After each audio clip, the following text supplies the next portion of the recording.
நான் என்னைக்கு எங்க ஆள்கிட்ட போய், "நீ எதையுமே வெளிய சாப்பிடாதப்பா. நீ எத கேட்டாலும் வீட்ல செஞ்சு தரேன். ஈவன் எனக்கு அது தெரியலனா கூட நான் கத்துக்கிட்டு செஞ்சு தரேன்னு" சொல்லி வாய விட்டனோ, அன்னைக்கு முடிஞ்சுது என் கத. மனுஷன் என்னைக்காவது ஏதாவது ஒண்ணு கேட்டா பரவால்ல. டெய்லி மெசேஜ் அனுப்பிச்சு விட்டுறாரு. எனக்கு ஈவினிங் இது வேணும், அது வேணும்னு.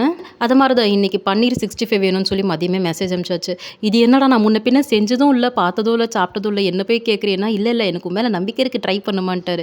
எனக்கு என்னன்னா, இவரு என்ன நம்பி இதெல்லாம் கேட்கறாரேன்னு சொல்லி சந்தோஷப்படுறதா? இல்ல என்னைய போய் நம்பி இதெல்லாம் கேட்கற பாத்தியான்னு சொல்லி கஷ்டப்படுறதான்னு தெரியல. வாட் எவர் என்ன நம்பி கேட்டுட்டார்ல, எதையாவது ஒண்ணு சாதிக்கணும்னு சொல்லிட்டு நானும் நல்லா மேரினேஷன்லாம் போட்டுட்டேன். மேரினேஷன்லாம் பெருசா இல்ல. மிளகுத்தூள், சீரகத்தூள், உப்பு, இஞ்சி, பூண்டு, தயிரு, லைட்டா மொளகாத்தூளு. இதுல என்ன பிரச்சனைன்னா, அந்த பன்னீர் எதையுமே உரிய மாட்டேங்குது. இது என்னடா எனக்கு வந்து சோதனை? இது வேற எண்ணெயில போட்டா என்ன ஆகும்னு தெரியலையேன்னு பீதியிலேயே நான் ஒரு வீடியோ பார்த்தேன். அவங்க என்ன சொன்னாங்க, பன்னீர் ரோல் மாரி பண்ணிரலான்னாங்க. இது நல்லா இருக்கேன்னு சொல்லிட்டு அந்த பன்னீர தூக்கி எண்ணெயில போட்டு திருப்பி சைட் பை சைடு ஆக்சுவலி இது நான் பண்ற டிஷ்ஷே கிடையாது. இன்னைக்கு நான் நூடுல்ஸ் பண்ணிட்டு இருக்கிறேன். இவரு கேட்டாரேன்னு சொல்லி தான் 65ன்னு ஆரம்பிச்சு அது ரோலா மாறிருச்சு. சரி நூடுல்ஸ்க்காக கட் பண்ணி வச்ச காயும் இது கூடயே போட்டு கிண்டிட்டேன். ஒரு அரை வேக்காடுலயே ஆஃப் பண்ணியாச்சு. 2டே 2 பராத்தால லைட்டா மயோனைஸ்லாம் போட்டுட்டு நடுவுல இத வச்சு ரோல் பண்ணிட்டேன். இதில ட்விஸ்ட் என்னன்னா, நான் பார்த்து பார்த்து செஞ்ச நூடுல்ஸ விட, இது எனக்கு பயங்கரமா ஹிட் குடுத்துருச்சு.